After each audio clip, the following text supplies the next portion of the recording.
Fred Lohmann, if you would pass a microphone down to Fred.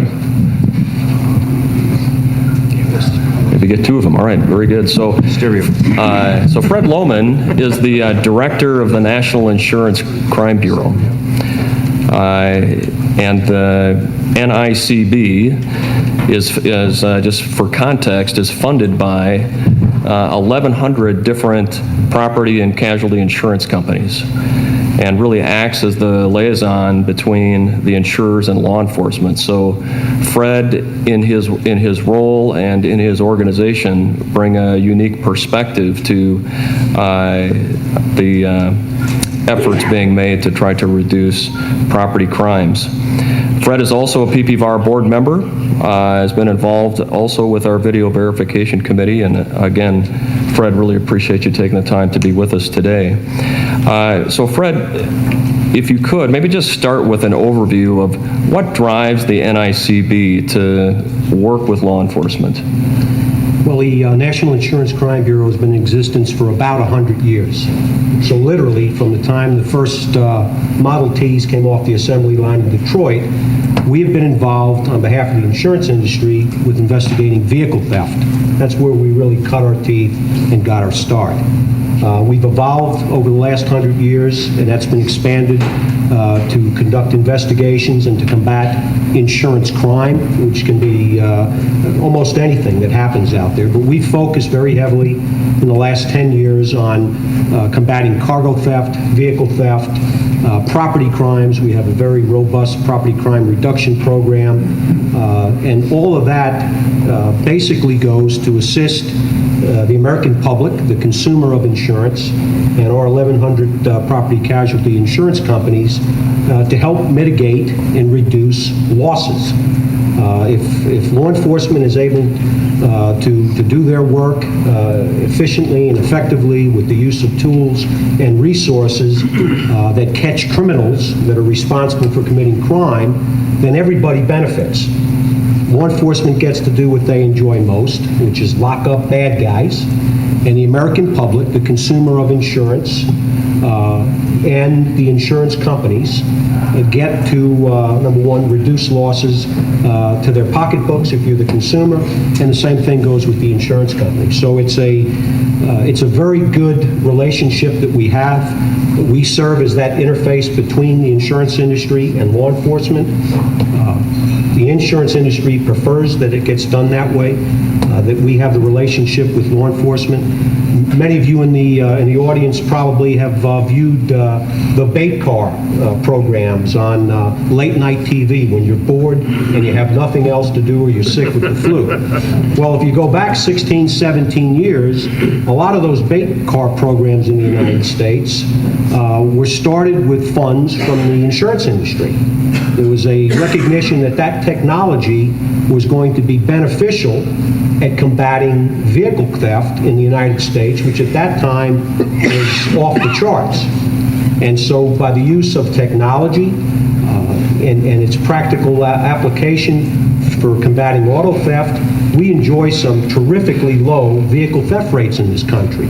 And so again, it was a public-private cooperative effort using technology, the activities and designs of the automotive engineers and the manufacturers, NICB and our member companies partnering with our law enforcement folks, providing them with the cars and the bait vehicle equipment, and the result is we were able to substantially, working as a partnership, reduce vehicle theft. And we certainly see the same opportunities to have a positive impact on reducing property crime through these programs. Okay, so what value would you see then? From your perspective, what value do you see in video and audio verified alarms? Well, we recognize also, because most of our special agents throughout the United States, they're former federal, state, and local law enforcement agents. They're retired. They go right back into the communities where they served in their previous careers. They have relationships with those agencies where they worked, and they hear what's going on and some of the frustrations. We recognize that law enforcement in our country is dealing with diminished budgets, and constrained resources. They don't maybe have the staff that they used to have. They're still charged with protecting life and property, but yet they're having to do it under constraints, economic constraints, personnel constraints, and so they have some real challenges. So when you can provide a technology such as what we're talking about today, verified video alarms, and put that information in the hands of law enforcement where they can use limited resources effectively to pursue criminals that are committing property crime, you've got a win-win situation. They're going to do what they do best.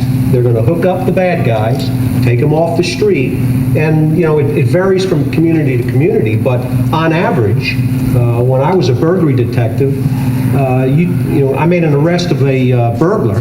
They were typically good for 25 to 30 offenses that we would clear from the arrest of one burglar. So, if law enforcement is effective in catching this person in the act, you're clearing a bunch of offenses, you're taking somebody that's just prolific in what they do, and the other real benefit from this that a lot of people don't think about, but when you've got that type of video evidence, the court process is very abbreviated, because no bad guy is going to go in before a judge and say, nope, that's not me. Now, granted, I've seen some of the alarm video that's streamed.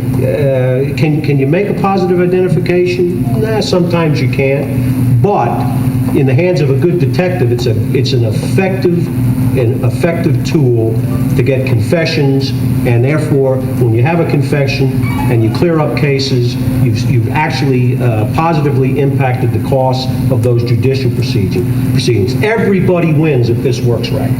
Okay. So if everything works, if everybody wins, if it works correctly, what do you see as kind of the next steps then? Well, obviously, there's a lot of work to do. Jim Hughes alluded to it in terms of the standards. We have to have standards. We have many law enforcement agencies, federal, state, local. It's mostly the local and state agencies that are responsible for responding to these types of alarms. It has to be standardized so that law enforcement knows what the rules are. More importantly, the industry has to know what the rules are. You have to know what responsibilities that you're charged with. When that information goes from the monitoring station, how do they process that? How does it get to the PSAP? What information is sent? How quickly is it sent? Are there follow-throughs? And granted, we recognize, everybody that's part of this process understands that there's a hidden cost when you start adding a layer of effort to processing these alarms. But there's a lot of smart, learned people in this room, and I'm convinced when you put your minds to doing something with it, you can develop the protocols that are efficient or effective. You'll get that information to the hands of law enforcement through these standards and guidelines and best practices. And when you do, there's going to be a very, very good outcome, and that's locking up bad guys. Right. Fred, thanks very much.